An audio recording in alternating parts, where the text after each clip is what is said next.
ಎಲ್ರಿಗೂ ನಮಸ್ಕಾರ.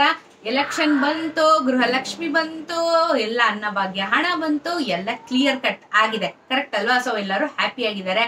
ಆದ್ರೆ ತುಂಬಾ ದಿನದಿಂದ ತುಂಬಾ ಜನ ಒಂದು ವಿಚಾರಕ್ಕೆ ಕಾಯ್ತಾ ಇದ್ರು. ಯಾವಾಗ ಮೇಡಮ್ ನಮ್ಗೆ ರೇಷನ್ ಕಾರ್ಡ್ಗೆ ಅಪ್ಲೈನ ಮಾಡ್ಲಿಕ್ಕೆ ಪರ್ಮಿಷನ್ ಕೊಡ್ತಾರೆ, ಯಾವಾಗ ಅಪ್ಲಿಕೇಶನ್ಸ್ ನ ಓಪನ್ ಮಾಡ್ತಾರೆ ಅಂತ ಹೇಳಿ. ಸೊ ಅದೇ ಸಿಹಿ ಸುದ್ದಿನ ನಿಮ್ಮೊಟ್ಟಿಗೆ ಹಂಚ್ಕೋಬೇಕು ಅಂತ ಹೇಳಿ ಬಂದಿದ್ದೀನಿ. ನಮಸ್ಕಾರ ಎಲ್ಲರಿಗೂ. ಇನ್ಫೋ ವಿತ್ ಸ್ವಾತಿ ಚಾನಲ್ಗೆ ಮತ್ತೊಮ್ಮೆ ಆತ್ಮೀಯವಾದ ಸ್ವಾಗತ ಸುಸ್ವಾಗತ. ನಾನು ನಿಮ್ಮ ಸ್ವಾತಿ. ವಿಡಿಯೋನ ದಯವಿಟ್ಟು ಸ್ಕಿಪ್ ಮಾಡ್ಬಿಡಿ. ಯಾಕೆ ಅಂತ ಹೇಳಿದ್ರೆ ಇನ್ನೇನೆ ನೀವು ಎಲೆಕ್ಷನ್ ಬರ್ತಾ ಇದೆ ಅಂತ ಹೇಳಿದಾಗ ನಿಮ್ಗೆ ವೋಟರ್ ಐ ಡಿ ಎಲ್ಲಾನು ಬೇಕಾಗುತ್ತೆ, ಜೊತೆಗೆ ರೇಷನ್ ಕಾರ್ಡ್ ಕೂಡ ಬೇಕಾಗುತ್ತೆ ಮುಂದಿನ ಎಲ್ಲ ಅಡ್ವಾಂಟೇಜ್ಗಳನ್ನ ತಗೊಳಕ್ಕೆ. ಸೊ ಹಾಗಾಗಿ ರೇಷನ್ ಕಾರ್ಡ್ಗೆ ಅಪ್ಲೈ ಮಾಡಕ್ಕೆ ಅಂತ ಹೇಳಿ ಕೊನೆಗೂ ಮುಹೂರ್ತ ಫಿಕ್ಸ್ ಮಾಡ್ಬಿಟ್ಟಿದ್ದಾರೆ.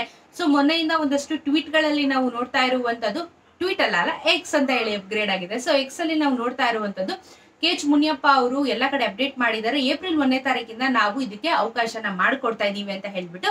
ಸೊ ಇದ್ರ ಬಗ್ಗೆ ಇವಾಗ ನಾನು ನಿಮಗೆ ಮಾಹಿತಿನ ಹೇಳ್ತಾ ಹೋಗ್ತೀನಿ. ಸೊ ಅದಕ್ಕೆ ವಿಡಿಯೋನ ಸ್ಕಿಪ್ ಮಾಡ್ದಂಗೆ ಕೊನೆವರೆಗೂ ನೋಡ್ಬೇಕು ನೀವು ಇವಾಗ.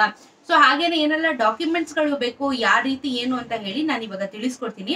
ಸೊ ನೋಡಿ, ಪ್ರೀವಿಯಸ್ ಆಗಿ ಇಷ್ಟು ಸಮಯ ಸೆಂಟ್ರಲ್ಲಿ ನಮ್ಗೆ ರೇಷನ್ ಕಾರ್ಡ್ಗೆ ಅಪ್ಲೈ ಮಾಡ್ಬೇಕು ಅಂತ ಹೇಳಿ ಒಂದ್ ಸ್ವಲ್ಪ ಅವಕಾಶಗಳನ್ನ ಕೊಟ್ಟಿದ್ರು. ಆಗ ಎಲ್ಲ ಓವರ್ ಆಲ್ ಲೆಕ್ಕ ತಗೊಂಡ್ರೆ 2,95,9806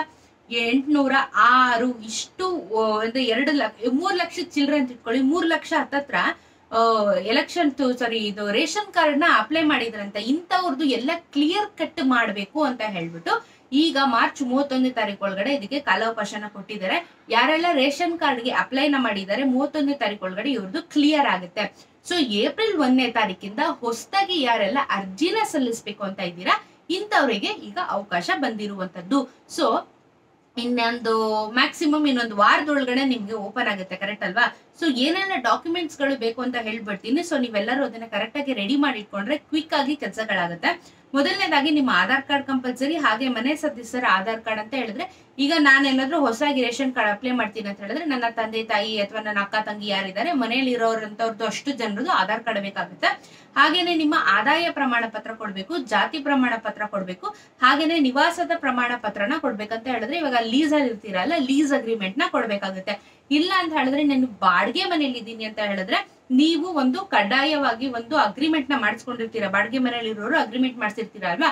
ಸೊ ಈ 2 ಅಗ್ರಿಮೆಂಟ್ ನ ನೀವು ಸಬ್ಮಿಟ್ ಮಾಡ್ಬೇಕಾಗುತ್ತೆ, ನಿಮ್ಮ ಮೊಬೈಲ್ ನಂಬರ್ ನ ಕೊಡ್ಬೇಕಾಗುತ್ತೆ.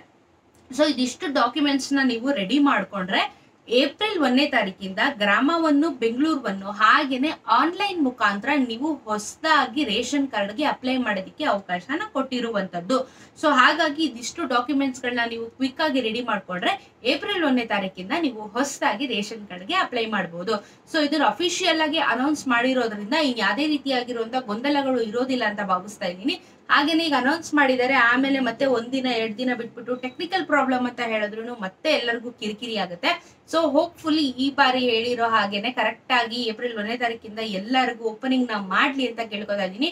ಸೊ ಓಪನ್ ಆದ್ಮೇಲೆ ಯಾವ ರೀತಿ ರೇಷನ್ ಕಾರ್ಡ್ಗೆ ಅಪ್ಲೈ ಮಾಡ್ಬೇಕು ಅಂತ ಹೇಳಿ ಕೂಡ ವಿಡಿಯೋ ಮಾಡಿ ತೋರಿಸ್ತೀನಿ. ವಿಡಿಯೋ ನಿಮ್ಗೆ ಹೆಲ್ಪ್ ಆಗಿದೆ ಅಂತ ಭಾವಿಸ್ತಾ ಇದ್ದೀನಿ. ಹೆಲ್ಪ್ ಆಗಿದೆ ಅಂತ ಅನ್ಸಿದ್ರೆ ದಯವಿಟ್ಟು ಕಮೆಂಟ್ ಸೆಕ್ಷನ್ ಅಲ್ಲಿ ತಿಳಿಸಿ. ಸಿಗ್ತೀನಿ ಮತ್ತೊಂದು ವಿಡಿಯೋದಲ್ಲಿ. ನಮಸ್ಕಾರ.